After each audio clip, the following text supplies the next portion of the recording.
Hi friends, welcome to our channel. Brahmamudi serial next ఎపిసోడ్లో ఏం జరగబోతోందో ఈ వీడియోలో చూసి తెలుసుకుందాం. కావ్యని ఇంట్లో నుంచి వెళ్ళిపోమన్న రాజ్ అసలేం జరిగింది అని తెలుసుకోవడానికి ఈ వీడియోని స్కిప్ చేయకుండా ఎండ్ వరకు చూసేయండి. రుద్రాని ఎలాగైనా సరే రాజ్ చేతే కావ్యని ఇంట్లో నుంచి గెంటించేయాలి అని రాజ్ని బాగా రెచ్చగొడుతుంది.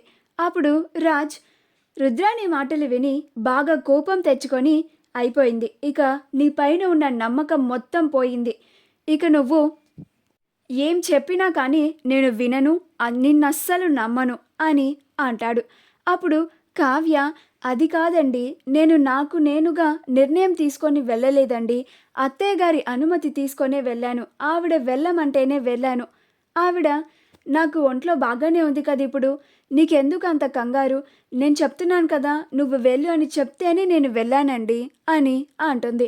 అప్పుడు రాజ్, చాలాపు కావ్య, నువ్విప్పుడు ఎంత సంజాయిషి ఇచ్చినా కానీ ప్రాణం పోతున్న మా అమ్మ ప్రాణాన్ని ఆపలేవు కదా అని అంటాడు. అప్పుడు కావ్య బాధపడుతూ మౌనంగా ఉంటుంది.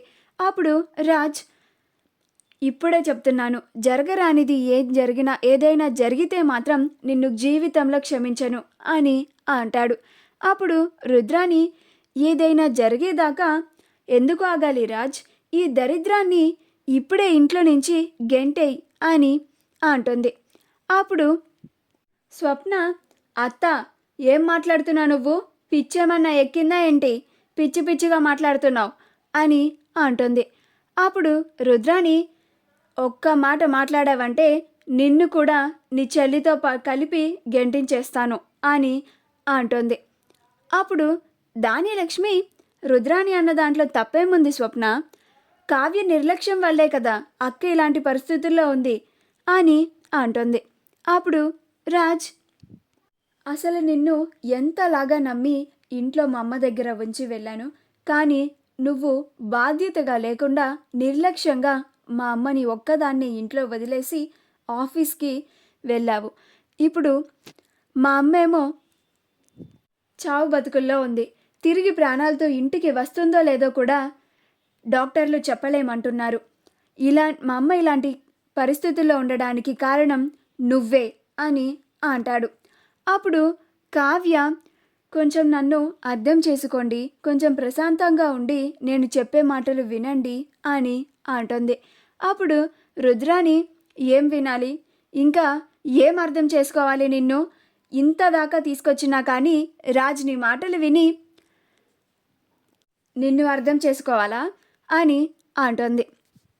అప్పుడు రాజ్, అసలు నువ్వు నా కళ్ళ ముందు కనిపించకు, నీ మొహం చూస్తుంటేనే నాకు చాలా అసహ్యం వేస్తోంది, దయచేసి ఇక్కడి నుంచి వెళ్ళిపో అని అంటాడు.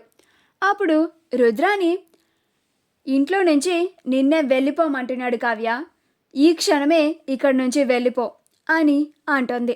అప్పుడు సుభాష్, రే నాన్న రాజ్, ఏం మాట్లాడుతున్నావు నువ్వు, అసలు నీకు మతుండే మాట్లాడుతున్నావా, మీ అత్తేదో పిచ్చి పిచ్చిగా మాట్లాడుతుంది, నువ్వు కూడా ఆ రుద్రానిలాగా మాట్లాడుతున్నావేంటి అని అంటాడు. అప్పుడు రాజ్, నేనేమీ తప్పుగా మాట్లాడలేదు డాడీ, ఆలోచించే ఈ నిర్ణయం తీసుకున్నాను, కావ్యని ఇక్కడి నుంచి వెళ్ళిపోమనండి అని అంటాడు. అప్పుడు కావ్య, ఏవండి, ఇటు చూసి నా వైపు చూసి చెప్పండి, నేను ఇంట్లో నుంచి వెళ్ళిపోవాలా అని అంటుంది. అప్పుడు రాజ్ ఒక పక్కకు తిరిగి మౌనంగా ఉంటాడు.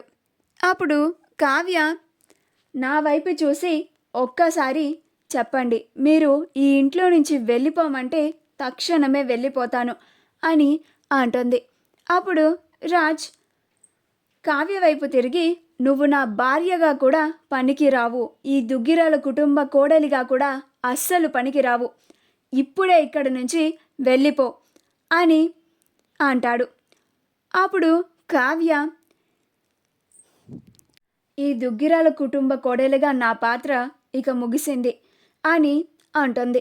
అప్పుడు ఇందిరాదేవి, అమ్మ కావ్య, వాడు కోపంలో వాళ్ళ అమ్మకి ఏమవుతుందో అన్న బాధలో అలా మాట్లాడుతున్నాడమ్మా, నువ్వు కూడా ఇలా తొందరపాటుగా వాడు వెళ్ళిపోమన్నాడని ఇంట్లో నుంచి మా అందరినీ వదిలేసి వెళ్ళిపోతావా అని అంటుంది. అప్పుడు కావ్య ఆయన ఆయనకి భార్యకు కూడా నేను పనికిరాను అన్నారు. ఈ దుగ్గిరాలు కుటుంబ కోడలిగా కూడా అస్సలు పనికిరాను అన్నారు. ఇక నేను ఇక్కడ ఉండి ఏం చేయాలమ్మమ్మగారు అని అంటుంది.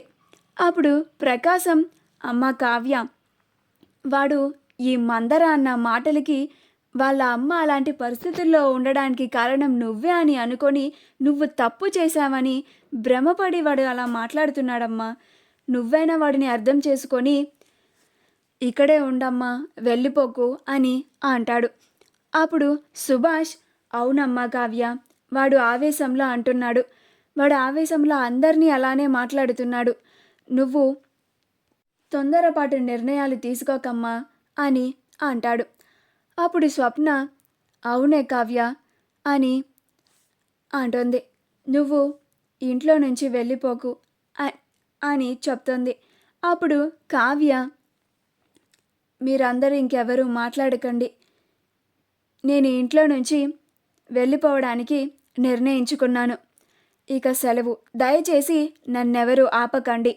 ఆపితే మాత్రం నా మీదొట్టే అని అక్కడి నుంచి బయటికి వచ్చేస్తుంది.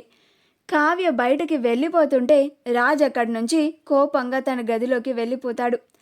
కావ్య రాజ్తో గడిపిన క్షణాలు, ఆ ఇంట్లో అందరితో గడిపిన క్షణాలు, వాళ్ళ అత్తయ్య గురించి అన్నీ గుర్తు చేసుకుంటూ చాలా బాధగా ఏడుస్తూ బయటికి వెళ్ళిపోతుంది. రాజ్ కూడా తన గదిలోకి వెళ్ళిపోయిన తర్వాత అన్నీ గుర్తు చేసుకుంటూ ఉంటాడు. కావ్య అలా బాధపడుతూ దిగాలుగా రోడ్డు మీద నడుచుకుంటూ వెళ్తూ ఉంటుంది. అప్పుడు ఇందిరాదేవి, రే సుభాష్, ఏం జరుగుతుందిరా ఇంట్లో? నీ భార్య చావు బతుకుల పరిస్థితుల్లో ఉంది. నీ కొడుకు స్థిమితం లేని వాడిలాగా ప్రవర్తిస్తున్నాడు. నీ కోడలు ఇంట్లో నుంచి గెంటేయబడింది. అసలు నీ కొడుకి మతేమన్నా పోయిందారా? అర్ధరాత్రి ఒక ఆడపిల్లని ఇంట్లో నుంచి గెంటేశాడు. ఆ ఆడపిల్ల ఇప్పుడు ఎక్కడికని పోతుంది? ఇంట్లో నుంచి గెంటేసేంత తప్పు ఏం చేసిందని అని సుభాష్ని నిలదీస్తూ ఉంటుంది. అప్పుడు సుభాష్, నాకు అదే అర్థం కావడం లేదమ్మా.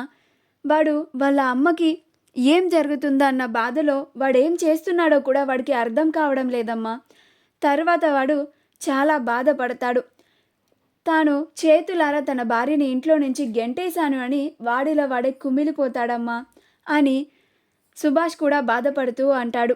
అప్పుడు ఇందిరాదేవి, దీనంతటికి కారణం ఈ మందర. వాడు హాస్పిటల్ నుంచి వచ్చాడో లేదో మొదలుపెట్టింది అని అంటోంది. మా వీడియో కనుక మీకు నచ్చినట్లయితే లైక్ చేయండి, షేర్ చేయండి, మా ఛానల్ని సబ్స్క్రైబ్ చేసుకోండి. పక్కనే ఉన్న బెల్ ఐకాన్ని క్లిక్ చేయడం మాత్రం మర్చిపోకండి.